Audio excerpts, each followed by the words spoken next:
Fala galera, tudo bem com vocês? Meu nome é Matheus, vamos para mais um vídeo aqui do Tática Didática. O assunto do vídeo de hoje, Santos e The Strongest, pela quinta rodada da fase de grupos da Libertadores da América. Na verdade, The Strongest e Santos, porque o jogo vai ser na Bolívia, o The Strongest tem um mando da casa, vai ser na altitude.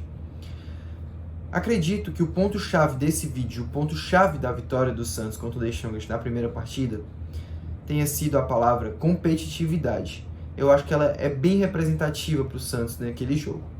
Mas antes do vídeo, convido todos vocês a seguir as nossas redes sociais. Sigam a gente no Twitter, no Instagram, no Facebook. Se inscrevam aqui no canal, que pela ajuda de vocês, estamos crescendo cada vez mais e vamos crescer cada vez mais.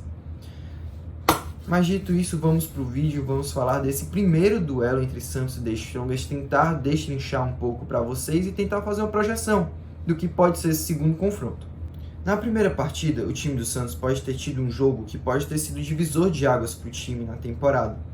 Foi, de certa forma, no espaço temporal curto, no espaço amostral mais curto, um divisor de águas sim. Tanto é que o Santos vinha jogando 6 a 7 jogos da mesma forma, cometendo os mesmos erros, tendo os mesmos déficits. Ou seja, era um time propositivo, ou tentava ser, mas não criava.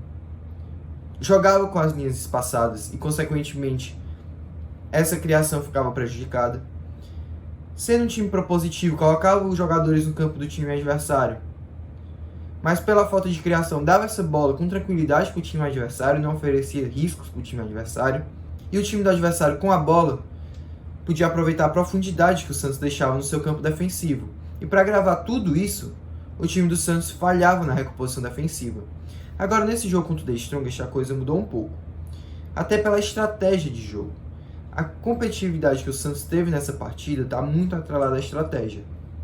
O time do Santos não foi aquele time propositivo de maneira absoluta. Deu um pouco a bola para o The Strongest jogar e se defendeu. Foi um time um pouco mais reativo, que apostou um pouco mais nas transições ofensivas rápidas. Mas vamos tentar por partes aqui. Primeiro de tudo, o time melhorou um pouco na construção ofensiva. Não foi um primor tático contra o The Strongest, não é um primor tático atualmente, mas melhorou. E isso se reflete em dois motivos. O primeiro, com Olan, Marcelo Fernandes e nesse jogo, nessa única partida que o Fernando Diniz tem no comando do clube, teve uma saída de bola pautada no estilo lavou o piano, ou seja, nos moldes do treinador mexicano. E o que é essa saída de bola? No que consiste essa saída de bola? Consiste em um médio, um homem de meio de campo recua, faz uma linha com os zagueiros e forma uma espécie de triângulo. Com isso, libera os alas, que tendem a ter um pouco mais aproximação com os homens de frente, geram opção, geram superioridade numérica na frente e tiram deles um pouco o encargo de construir o jogo. Só que esse homem que vinha do meio de campo para dar essa saída de bola, para dar esse início da construção ofensiva, era o Alisson. E que por mais que ele seja um ótimo, sim, ele é um ótimo capitão, sem a bola, ele é um jogador de extrema importância para o Santos, mas venhamos e convenhamos, com a bola, a qualidade no passe não é uma de suas valências principais. E essa construção ofensiva do Santos ficava comprometida. Nesse jogo contra o The Strongest, quem fez essa construção ofensiva, quem deu início a essa construção ofensiva, foi o Jean Mota, que por mais que muito criticado pela torcida do Santos, e muitas vezes com razão, indubitavelmente tem uma qualidade no passe melhor do que o Alisson. Outro ponto que melhorou na construção do jogo do Santos foi a movimentação dos homens de frente. Caio Jorge não foi o titular nessa partida, por mais que posteriormente contra o Palmeiras, por exemplo, ele tenha sido, e seja um jogador de muita movimentação e ajudou muito o Santos nesse déficit que tinha no meio de campo. Marcos Leonardo fez isso muito bem contra o The Strongest. Piranha fez isso muito bem contra o The Strongest, se aproximou das linhas mais recuadas.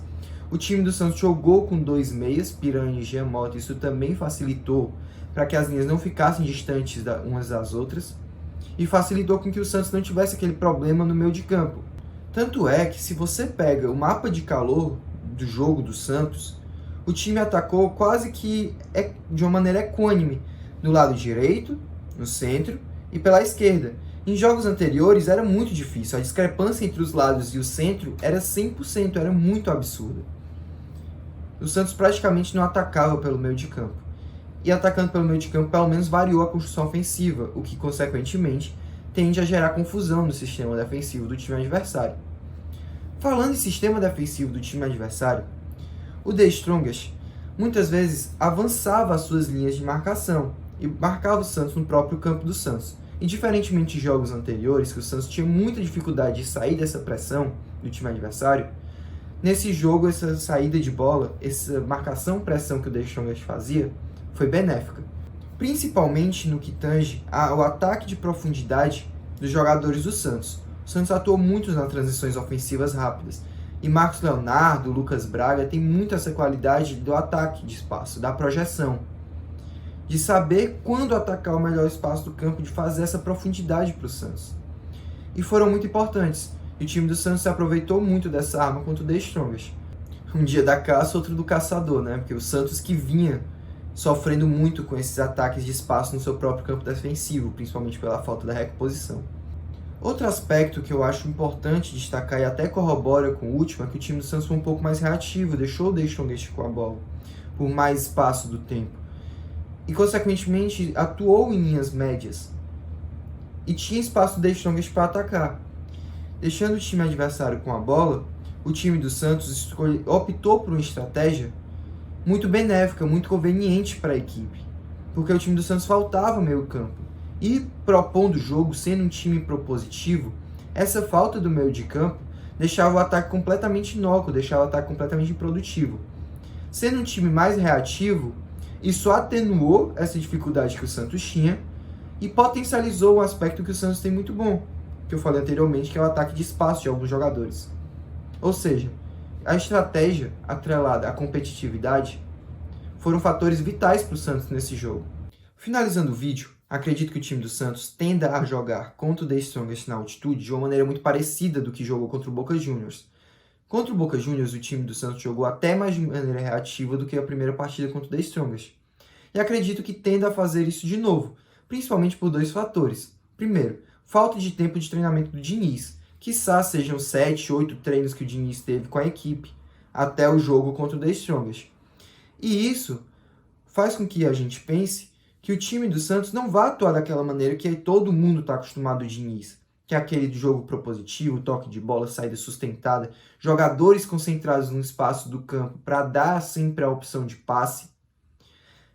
E por outro motivo também, a questão da altitude, a questão física.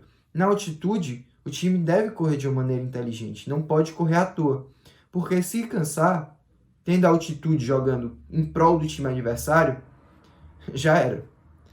Sinceramente, a altitude é um dos fatores primordiais para a competitividade do time do The Strongest, que tecnicamente é um time muito deficitário.